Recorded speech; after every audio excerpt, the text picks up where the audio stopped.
ॐ विश्वानि देव सवितर्दुरितानि परासुव यद्भद्रं तन्न आसुव।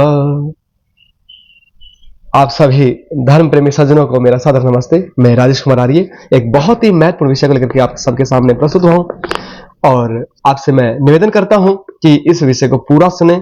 बहुत ही महत्वपूर्ण विषय है।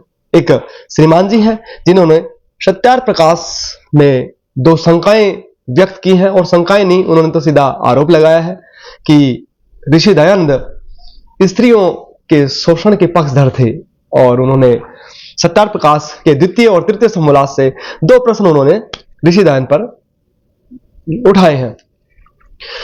तो उन प्रश्नों को जानने से उनकी सत्यार्थ प्रकाश में दो बातें मुझे इतनी खराब लगी, मैंने उनका विरोध किया। एक तो उन्होंने लिखा है कि 24 वर्ष की स्त्री और 48 वर्ष के पुरुष का विवाह उत्तम है। तो मैंने कहा भाई ये बिल्कुल अतार्किक है, ये व्यवहारिक नहीं है। दूसरे उन्होंने लिखा है कि स्त्री को बच्चा पैदा होने के बाद केवल 6 दिन तक दूध पिलाना चाहिए, 6 दिन के बाद दूध नहीं पिलाना चाहिए, ये भी गलत है। और उसमें उनके जो शब्द हैं वो ये मानते हैं कि दूध पिलाने से स्त्री का जो सुंदरता है वो नष्ट हो जाती है। वो कहते हैं कि वो दवाई का वो करे, लेप करे स्तन के ऊपर, उससे दूध का स्रावित होना बंद हो जाएगा और वह पुनरपि युवती हो जाएगी। और अगर दूध पिलाना तो धाय रखे। अब आप एक बात गंभीरता से सोचिए कि आप संत हैं, धाय भी तो स्त्री होती है, उसका भी तो सौंदर्य है, हाँ। उसका भी तो अपना बच्चा है, वो अपना दूध अपने बच्चे को पिलाएगी, तुम्हारे बच्चे को पिलाएगी। यानी कि आप जो है शोषण के समर्थक हैं। ये जो अमीर लोग हैं वो गरीब औरतों से अपने बच्चों को दूध पिलवाएं। मैं स्वामी दयानंद के प्रति सम्मान रखते हुए भी उनकी इन दो बातों को विरोधी हूँ।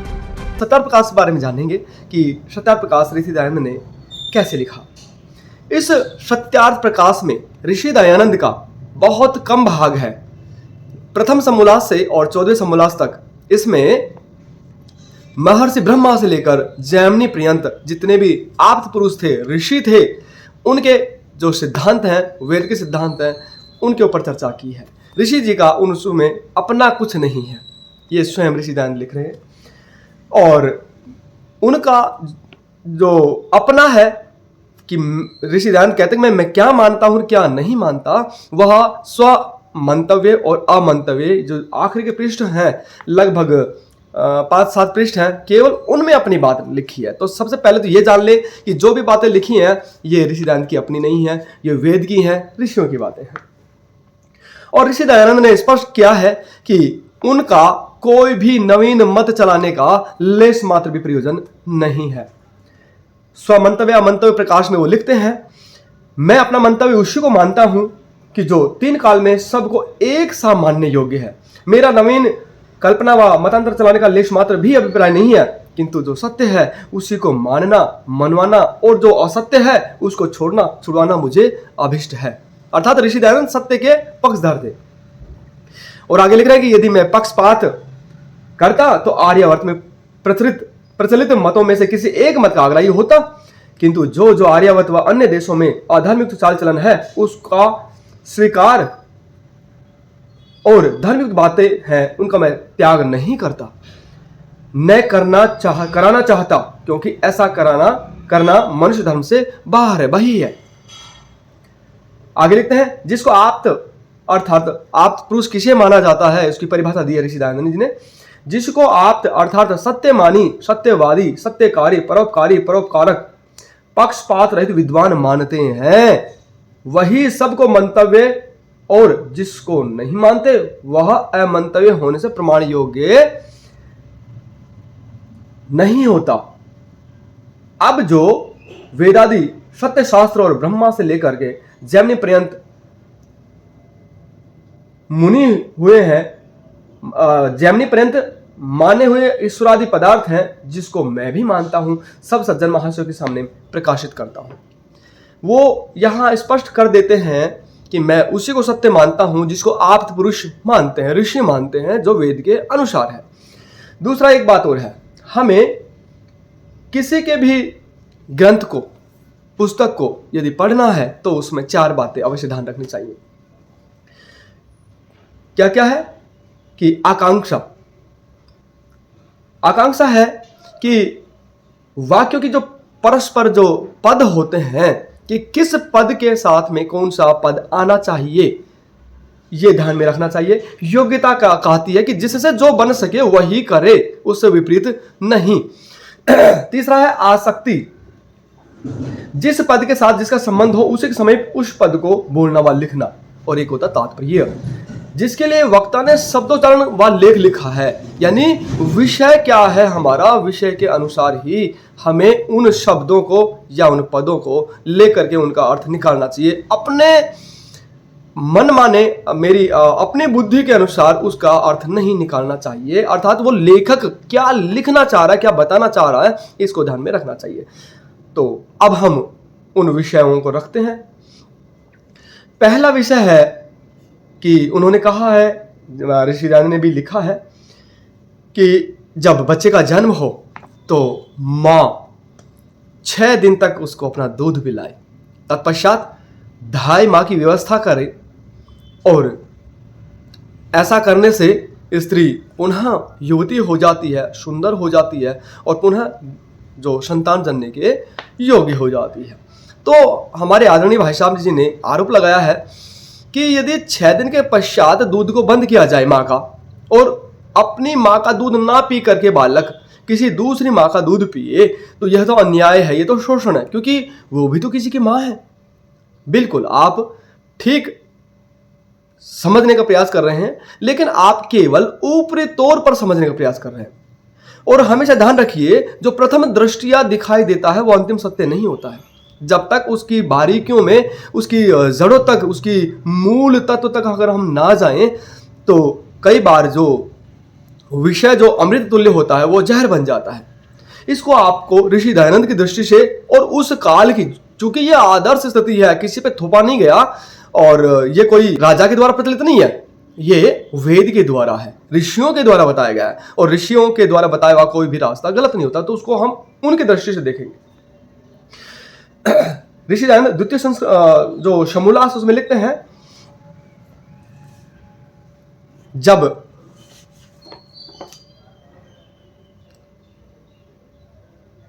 जन्म हो तब अच्छे सुगंधि युक्त जल से बालक को स्नान करवाएं, नाड़ी छेदन करके सुगंधि युक्त घृतादि होम, और स्त्री को भी स्नान भोजन का यथा योग्य प्रबंध करें, जिससे बालक और स्त्री का शरीर क्रमशः आरोग्य और पुष्ट होता जाए।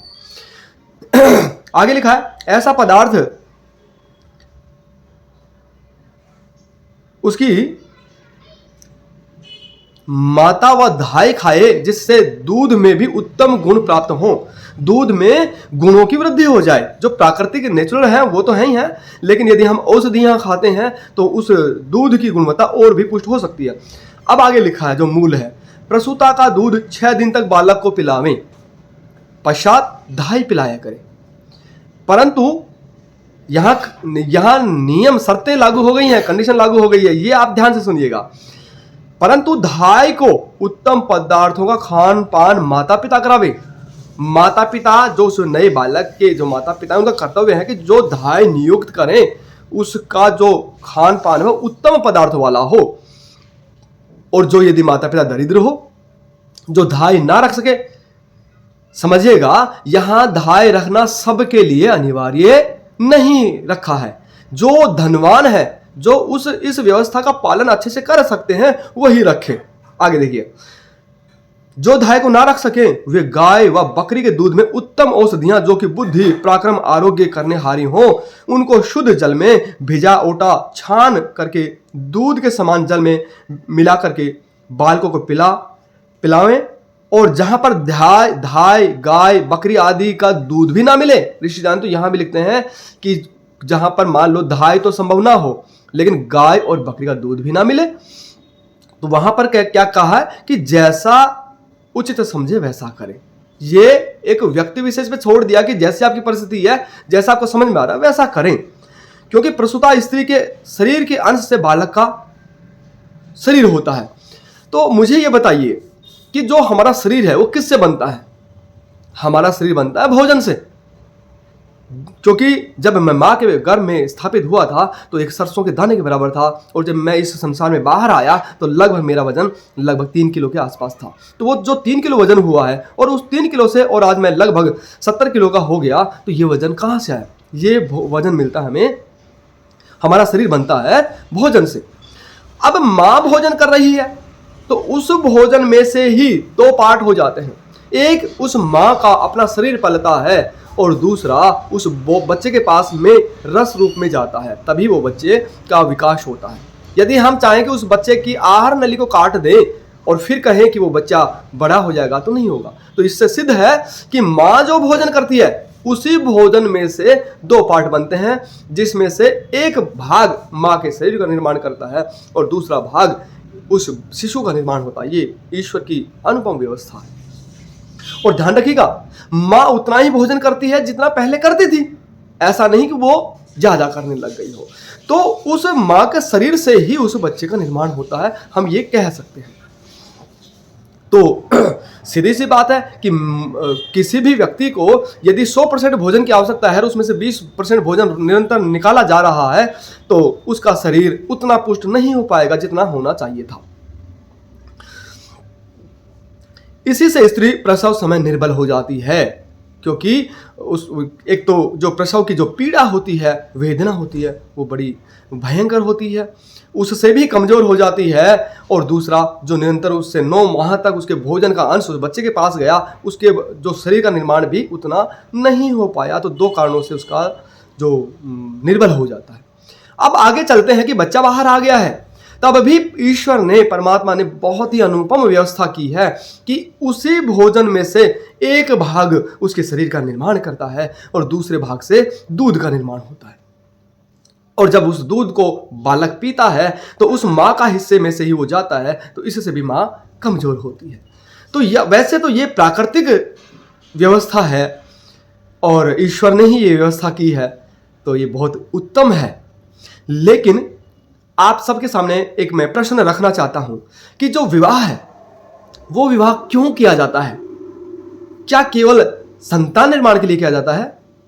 नहीं, विवाह किया जाता है उत्तम संतान के पैदा करने के लिए, निर्माण करने के लिए। मात्र संतान नहीं, संतान तो संसार में सभी जीव जंतु पैदा करते हैं, लेकिन उत्तम संतान कौन पैदा कर सकता है? केवल मनुष्य पैदा कर सकता है।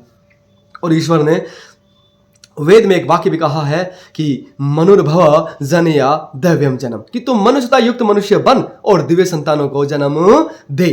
तो हमें यहां संतानों को जन्म नहीं देना, यहां दिव्य संतानों को जन्म देना। क्योंकि एक और श्लोक आता है, आहार भय निद्रा मैथुनम च सामान्य में तत् पशु भिन्नराणाम, कि आहार करना, भोजन करना, निद्रा लेना, भयभीत होना और मैथुनम च बच्चे पैदा करना, ये तो पशुओं में मनुष्य में समान ही है।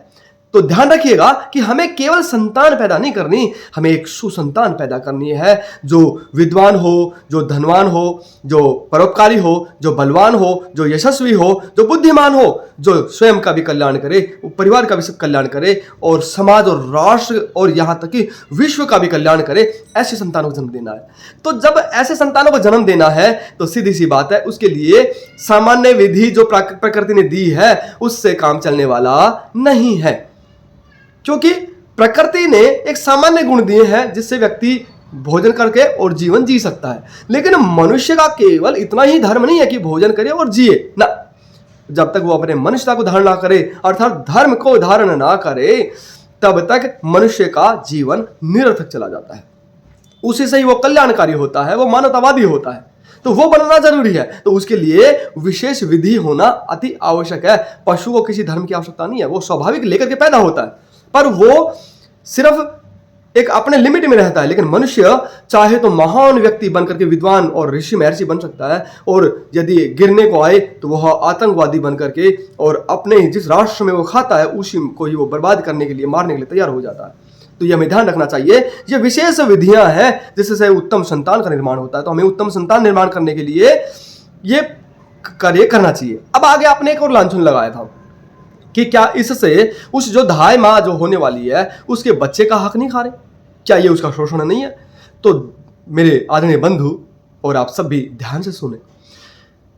मैं मान लो कोई जॉब करता हूं, नौकरी करता हूं, और मेरा, या मैं लेखक हूं या मैं पढ़ता हूं, तो मेरा जो समय है वो कुछ अलग महत्वपूर्ण है। समय सबके लिए महत्वपूर्ण है, लेकिन मान लो मैं 1 लाख रुपए कमाता हूं अपने काम को कर करके, और उसमें समाज का भी हित है, तो ये बताओ कि मैं उस 1,00,000 रुपए कमाने के काम को और समाज के हित के काम को छोड़ करके और अपने घर में जब मजदूरी का काम हो तो क्या मैं अपने मजदूरी का काम करने लग जाऊं? ये कौन सी बुद्धिमत्ता है? और यदि मैं अपना काम करता रहूं और उसमें से जो उस मजदूर का, जैसे आज 500-700 रुपए एक मजदूरी है दिन की, तो लगभग 15 से 20,000 रुपए उसकी मेहनताना बन गया, तो मैं 1,00,000 रुपए कमा करके मैं अपना भी पालन पोषण करूं और उसको भी 20,000 रुपए निकाल करके उसको भी दे दूं, तो क्या ये उत्तम नहीं है? या फिर उसका शोषण कहलाएगा? ये नहीं, उसका शोषण नहीं है। अपितु ये जो समाज है, ये राष्ट्र चलता ही ऐसे है, उसका शोषण नहीं है, अपितु उसका पालन है। क्योंकि यदि हम उसको कार्य नहीं देंगे, काम नहीं देंगे, तो उसकी शक्ति तो बची रह जाएगी, लेकिन वो अपने परिवार का पालन पोषण कैसे करेगा? इसीलिए किसी मजदूर को अपने घर पे लगाना और स्वयं श्रेष्ठ कार्य कर करके खुद का भी और इस समाज का भी भला करना, ये शोषण नहीं कहलाता, ये पोषण कहलाता है। तो यहां पर ऋषि दयानंद जी आगे लिखे हैं, दूध को रोकने के लिए स्तन के, चूंकि दूध नहीं पिलाना है, वो किस लिए नहीं पिलाना, इसके लिए भी आगे ऋषि दयानंद ने दिया है कि दूध को रोकने के लिए स्तन के छिद्र पर उस औषधि का लेप करें जिससे दूध स्रावित ना हो, दूध बाहर ना निकले। जब दूध बाहर नहीं निकलेगा तो एक सीमा तक दूध बनेगा और उसके बाद में दूध बनना बंद हो जाएगा। ऐसा करने से दूसरे महीने ही पुनरअपि युवती हो जाएगी। जो माता है जिसने अभी बच्चे को जन्म दिया है, उसका जो बल है, क्योंकि वो दूध बनना बंद हो गया, तो जो उसके शरीर की एनर्जी, जो उसका शरीर का जो भोजन में से जो एक भाग रस जो दूध बना रहा था, वो दूध का बनना अगर बंद हो गया तो वो जो रस है उसके शरीर में काम आएगा, उसके शरीर में काम आएगा तो उसका शरीर बलिष्ठ हो जाएगा और वो पुनः युवती हो जाएगी। और तब तक पुरुष भी ब्रह्मचर्य से वीर्य का निग्रह रखे। इसी प्रकार जो स्त्री व पुरुष करेंगे, आगे देखो कारण, आहा कितना सुंदर लिखा है यदि इसको समझ लेते। क्योंकि आज जो हमारे घरों में जो पैदा हो रही है वो संतान है, सुसंतान नहीं है। केवल हम भीड़ पैदा कर रहे हैं। कहां गए वो राम, कहां गए श्री कृष्ण, कहां गए गुरु गोविंद सिंह, कहां गए छत्रपति महाराज, कहां गए संभाजी महाराज, कहां गए पृथ्वीराज चौहान, कहां गए सुभाष चंद्र और वीर सावरकर, कहां गए? और इस भीड़ से क्या कर लोगे? भय में जीवन जी रहे हैं आज हम। इसीलिए आगे ऋषिदान जी क्या कहते हैं कि जो स्त्री पुरुष इस नियम को पालन करेंगे, उनके उत्तम संतान नहीं, उत्तम संतान, दीर्घायु, बल पराक्रम की वृद्धि होती ही रहेगी, जिससे सब संतान उत्तम बल पराक्रम युक्त, दीर्घायु और धार्मिक हों। ये लिखा है। तो क्या हमें ऐसे नहीं चाहिए? बंधुओं, जो धाय माँ थी उसको पहले तो इसमें आप विवरण पढ़ते हैं तो इसमें आता है कि धाय माँ का चयन भी विशेष प्रकार से करें। ऐसा नहीं कि किसी को भी धाय माँ बना ले, फिर उसके खान पान की उत्तम व्यवस्था करें। और दूसरी बात, जो धाय माँ बनती थी उसका बालक छोटा नहीं होता था, उसका बालक लगभग 4-5 महीने से ऊपर का होता था, कि जो थोड़ा थोड़ा आहार भी लेने यानी भोजन भी लेने लग जाया करता था। तो उस बालक को दूध की उतनी आवश्यकता नहीं होती है। और दूसरी बात, जब उत्तम पदार्थ दिए जाते हैं जिसमें दूध की गुणवत्ता भी बढ़ती है और दूध की मात्रा भी बढ़ती है, तो देखो यहां 2 काम हो गए, और वो बालक भी पल गया, और दूसरी बात है कि वो जो धाय माँ है उस घर में उसका शरीर भी पुष्ट हो गया, क्योंकि वो गरीब जो होते हैं, जो एक सामान्य श्रेणी के होते हैं, वही ये काम कर पाते हैं। तो उनके पास में इतना धन नहीं होता कि स्वयं से औषधि युक्त भोजन कर सके या बहुत ही पौष्टिक भोजन कर सके। तो उसका दो जगह उसका लाभ हो गया। एक तो उसने एक बच्चे जो कि उत्तम संतान है उसका भी निर्माण करने में अपना योगदान दे दिया, अपना दूध पिला दिया, तो अपने भी गुण उसमें गए, तो वो उसकी भी माँ हो गई। और वो बच्चा जब बड़ा होकर के राष्ट्र का कल्याण करेगा तो उस माँ को भी बहुत ही प्रसन्नता होगी, गर्व होगा। और उस माँ ने वहां एक तरह से वो कार्य करके, एक नौकरी करके, एक सेवा दे करके वहां से वेतन पाया, उस वेतन से अपने परिवार को भी चलाया। तो ये शोषण कैसे हो सकता है? इस पे विचार करें। ये शोषण नहीं अपितु पोषण है, क्योंकि वेद की एक भी बात अकल्याणकारी नहीं है। अब मैं दूसरे बिंदु पर मैं आता हूं।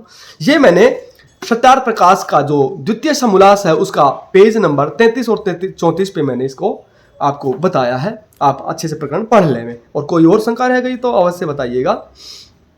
हमारा अब तीसरा समोल्लास है, और उनकी जो शंका थी वो शंका बड़ी सामान्य दृष्टि से बहुत ही उत्तम थी कि ऋषि दयानंद लिखते हैं कि किसी को उत्तम विवाह करना है तो 24 वर्ष की कन्या हो और 48 वर्ष का पुरुष हो, तो यदि ये विवाह होता है तो बड़ा उत्तम होता है।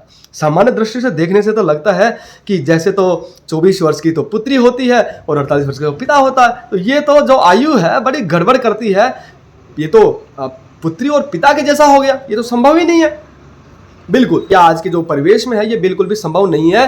और यदि इस परिवेश को यदि हम आज लागू भी करें इस वातावरण में, तो यह हमें कल्याण नहीं देगा, अपितु हमारा अकल्याण करेगा। उसका कारण सुनिएगा कि किसी कार्य को करना ही आवश्यक नहीं है, उसको विधि पूर्वक करना आवश्यक है। विधि पूर्वक करेंगे तो वो जो किया गया कार्य है वो अपना उत्तम परिणाम देगा। और यदि हम विधि को त्याग कर करके और सामान्य दृष्टि से यदि उस कार्य को करेंगे तो वो अकल्याणकारी होगा। जैसे एक उदाहरण देता हूं, बहुत ही सरल, जो आपको समझ में आ जाएगा। मुझे गाड़ी नहीं चलानी आती है और मैं बगल में बैठ करके और उस ड्राइवर को देखता हूं, महसूस करता हूं, अच्छा कि बस जो हैंडल होता है, स्टीयरिंग होता है, उसको बस ऐसे ऐसे करना होता है, इधर मोड़ना तो ऐसे मोड़ देंगे और इधर मोड़ना तो ऐसे मोड़ देंगे, और पैरों में से ये ब्रेक है, ये क्लच और ये रेस है। मैंने आधे घंटे में गाड़ी सीख ली देख करके। अभी मैंने अपने ऊपर प्रयोग नहीं किया, मैंने ट्रेनिंग नहीं ली, ऐसा मानिएगा। तो आपसे मेरा प्रश्न है कि क्या केवल मैं आधे घंटे में ऐसे किसी को देख करके और यदि मैं गाड़ी चलाऊं तो क्या मैं एक सफल ड्राइवर हो सकता हूं? किसी को सुरक्षित या मैं स्वयं सुरक्षित कहीं पहुंच सकता हूं? नहीं पहुंच सकते, क्योंकि किसी भी कार्य को केवल देखने मात्र से या सुनने मात्र से हम कोई भी श्योरिटी नहीं है, गारंटी नहीं है, कोई भी निश्चितता नहीं है कि हम उसको वैसा ही कर पाए, क्योंकि उसकी जो बारीकियां हैं वो बारीकियां भी देखना बहुत जरूरी है। बारीकियों के बिना जो बड़ी बातें हैं वो धराशायी हो जाती।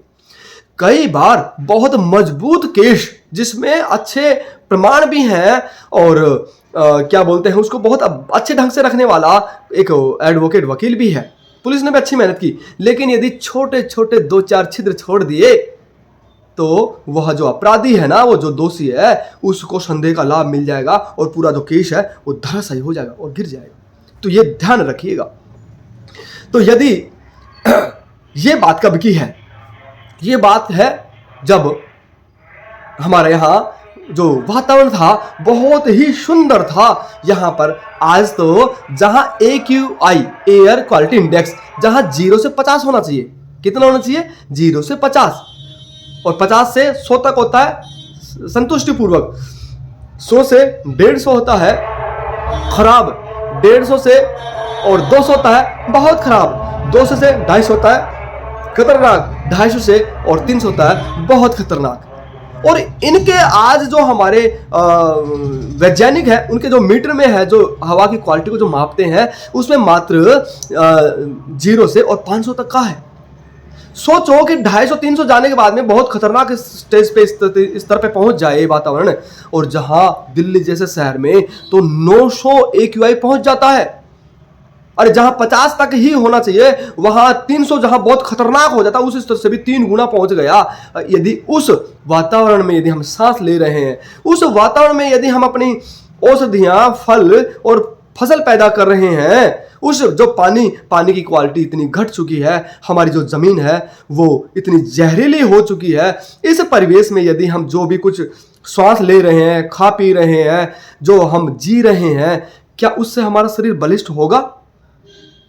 और जब शरीर ही बलिष्ठ नहीं होगा तो ध्यान रखिएगा, जो हम भोजन करते हैं, भोजन से बनता रस, रस से बनता है रक्त, रक्त से बनता है मांस, मांस से बनता है मेद, मेद मतलब चर्बी वसा, और मेद से बनता है अस्थि यानी हड्डियां, हड्डियों से बनता है मज्जा, मज्जा बोन मेरो, और उस ही बोन मेरो मज्जा से अंतिम रूप लेता है पुरुष में शुक्र और स्त्री में रज, और शुक्र और रज मिलकर के संतान का निर्माण करते हैं। लेकिन हमने भोजन ही जहरीला खाया है, एक गुणवत्ताहीन भोजन खाया है, तो उस गुणवत्ताहीन भोजन से, जहरीले भोजन से जो हमारा शुक्र और रज बनेगा, उसमें कितनी ताकत होगी मुझे बताओ। पहली बात तो हमारा बीज ही कमजोर है, हमारी भूमि ही कमजोर है, और उस कमजोर बीज और कमजोर भूमि से उसको यदि हम फिर पुनः कमजोर पानी, जहरीला पानी और जहरीली ही भूमि पैदा दें और भोजन भी जहरीला ही दें उसको पुष्टि के लिए, तो वो जो बीज, जो पौधा बनेगा वो कैसा बनेगा? वो बिल्कुल कमजोर बनेगा, बिल्कुल ही घटिया बनेगा। जैसा कि आज हम सब अपनी संतानों के रूप में देख पा रहे हैं कि जितना मेरा दादा मजबूत था उतना मेरा पिता मजबूत नहीं रहा, जितना मेरे पिता में शक्ति सामर्थ्य था उतना मेरे अंदर नहीं रहा, और जितना मेरे अंदर है मेरे बालकों में वो देखने के लिए नहीं मिल रहा। ये आप सब महसूस कर सकते हैं, मैं प्रैक्टिकल बता रहा हूं मैं। तो जब हमारा वातावरण ही हमने दूषित कर दिया, दूसरी बात हमारे विचार दूषित हो गए, क्योंकि विचार जैसे होते हैं तो हमारे जो हार्मोन्स हैं, हमारी ग्रंथियां वैसा ही हार्मोन्स रिलीज करती हैं। उन हार्मोन्सों से भी हमारे शरीर का निर्माण होता है, हमारे बच्चे का निर्माण होता है। तो हमारे जब विचार विकृत हो गए तो उसमें हार्मोन्स भी विकृत हो गए, तो भोजन पहले से जहरीला, और उस जहरीले भोजन में विकृत मानसिकता वाले जब हार्मोन्स रिलीज मिल जाएंगे तो वो बीज कैसा बनेगा, और उस बीज से जो पौधा जो अंदर पल रहा है वो पौधा कैसा बनेगा। ये सब हमने फिर उसके बाद में हमारी जो दिनचर्या है वो भी विपरीत हो गई है, वेद विरुद्ध हो गई है। क्या हम रोज पंच महायज्ञ करते हैं? क्या ब्रह्म मुहूर्त में उठ करके और हम अपनी दिनचर्या करते हैं क्या? संभवतः 1% को छोड़ करके 99% नहीं करते। तो कैसे उम्मीद कर लोगे कि संतानें उत्तम होगी? अरे आज तो वेद में तो जो मनुष्य की आयु है वो 400 वर्ष बताई है, और न्यूनतम आयु 100 वर्ष है। 100 वर्ष, जिसको 25 वर्ष, 0 से 25 वर्ष तक ब्रह्मचर्य काल, 25 से और 50 तक गृहस्थ काल, 50 से और 75 तक वानप्रस्थ आश्रम, और 75 से और 100 वर्ष तक और आगे मृत्यु पर्यंत तक संन्यास आश्रम होता था। महात्मा बुद्ध भी कहते हैं कि यदि 100 वर्ष से पहले कोई मर जाता है तो वो बुढ़ापे को प्राप्त नहीं करता। तो जब हमारी आयु घट गई तो सारी चीज घटेंगी, क्योंकि हमारा सामर्थ्य घट गया, आयु घट गई, और इस 60-70 की आयु में भी दुनिया भर की दवाइयां खाते हैं हम। तो मेरे बंधु, आप इसको ध्यान दीजिएगा। मैं पुनः अपने विषय पे आता हूं कि प्रत्येक जो एक वस्तु होती है, एक पदार्थ होता है, इसकी एक आयु होती है। जैसे मैं उदाहरण दूं कि एक आम लगा हुआ है किसी पेड़ के ऊपर, वृक्ष के ऊपर। उस आम को मेरा बेटा कह रहा है कि पिताश्री मैं इस आम को खा लूंगा। तो मैंने कहा कि बेटा हाँ, चाहे तो अब खा सकते हैं, क्योंकि अब ये न्यूनतम पक गया है, न्यूनतम कि अब खाने की स्थिति में आ गया है। लेकिन यदि हम इसको 3-4 दिन और छोड़ दें तो ये और बेहतर पक जाएगा, और बेहतर पक जाएगा तो इसमें और उत्तम गुण आ जाएंगे, तो तब खाएंगे तो ये और उत्तम रहेगा। लेकिन ध्यान दीजिएगा, उस उत्तम जो समय है, सीमा है, उसको भी यदि हम पार कर दें तो वो फिर से घटने लग जाएगा, वो आम अपने आप से टूट जाएगा, और एक समय के बाद में यदि हम उसको नहीं खाते हैं तो वो सड़ने लग जाएगा।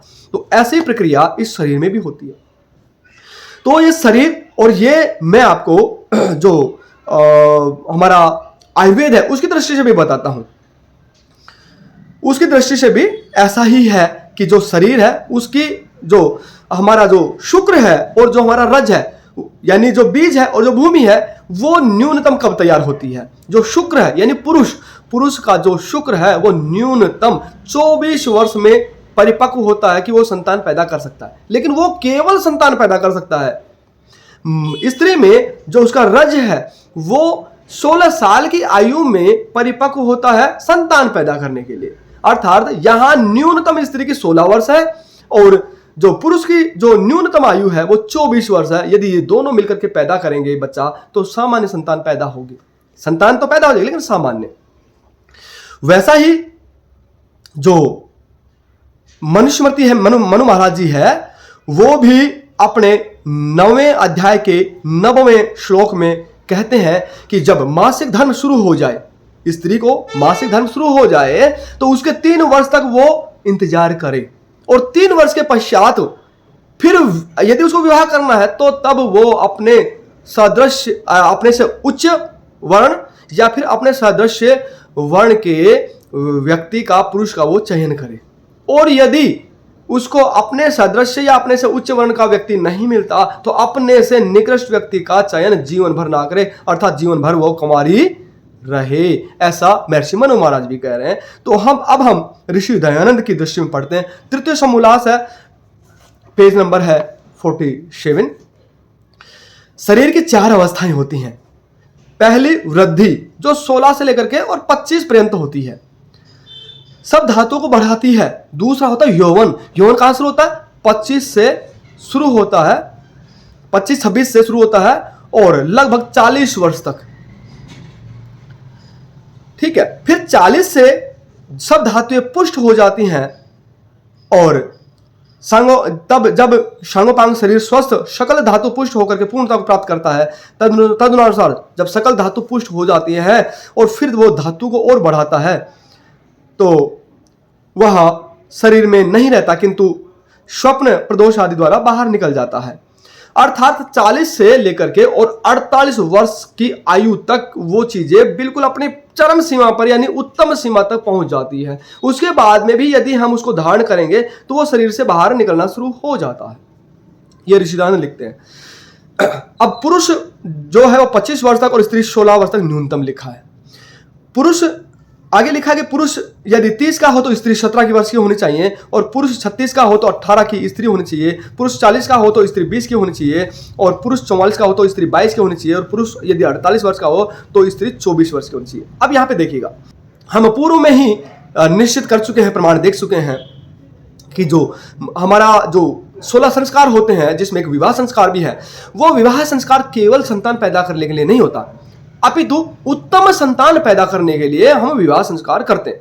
और यदि उत्तम संतान पैदा करनी है, देखो संतान पैदा करनी है तब तो 16 वर्ष की लड़की और 24 वर्ष का लड़का।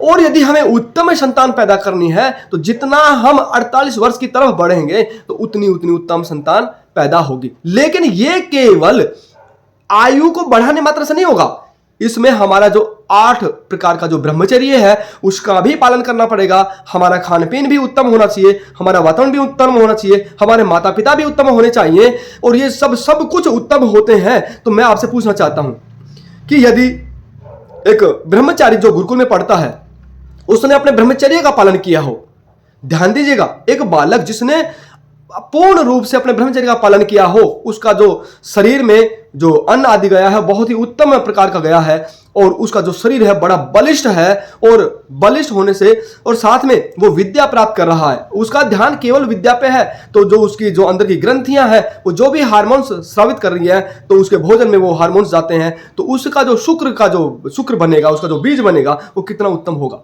और उस बलिष्ठ ब्रह्मचारी जिसके माता पिता भी बलिष्ठ थे और उसने भी अपने जीवन में ब्रह्मचर्य का पालन किया, उत्तम पदार्थों का सेवन किया है और उत्तम आचरण किया है, तो उसका जो शरीर है 48 साल की उम्र में कैसा होगा।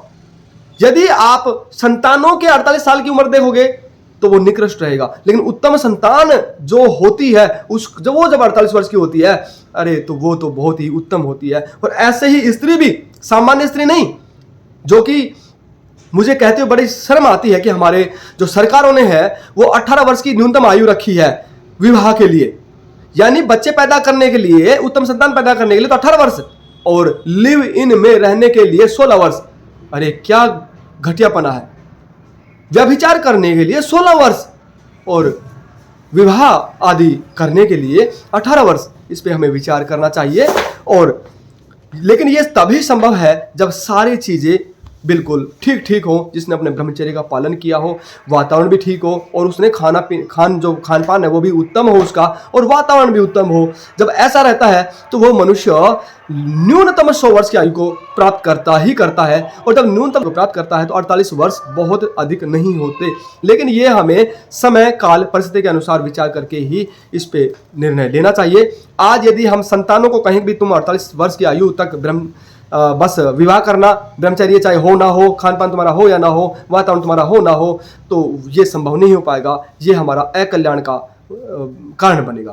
तो जो ऋषि दयानंद है उसको उन्हीं की दृष्टि से समझने का आप प्रयास करें तो ये बहुत ही उत्तम औषधि है, कल्याणकारी है, क्योंकि ऋषि दयानंद का अपना इसमें बहुत ज़्यादा कुछ नहीं है और उन्होंने तो हम पे उपकार किया है कि ऋषि ब्रह्मा से लेकर के अर्थात 1,96,8,53,126 वर्ष के सिद्धांतों से लेकर के और महर्षि जैमिनी पर्यंत लगभग आज से 5,000 साल के पूर्व तक के जो सिद्धांत है इसमें समाहित कर दिए और हमें एक साथ ही सत्यार्थ प्रकाश के रूप में हमें प्राप्त हुआ है। इसको सभी को गहनता से विद्वान के सानिध्य में रह करके पढ़ना चाहिए, ऐसा मैं मानता हूँ। आपने मुझे धैर्य से सुना, और यदि आपका कोई भी प्रश्न शंका यदि शेष रह गई हो या कोई और शंका हो तो पहुँचाने की जरूर कृपा करें, कष्ट करें। मेरा जितना सामर्थ्य होगा मैं उसका यथा सामर्थ्य समाधान करने का प्रयास करूँगा। ओम शारदा, नमस्ते जी।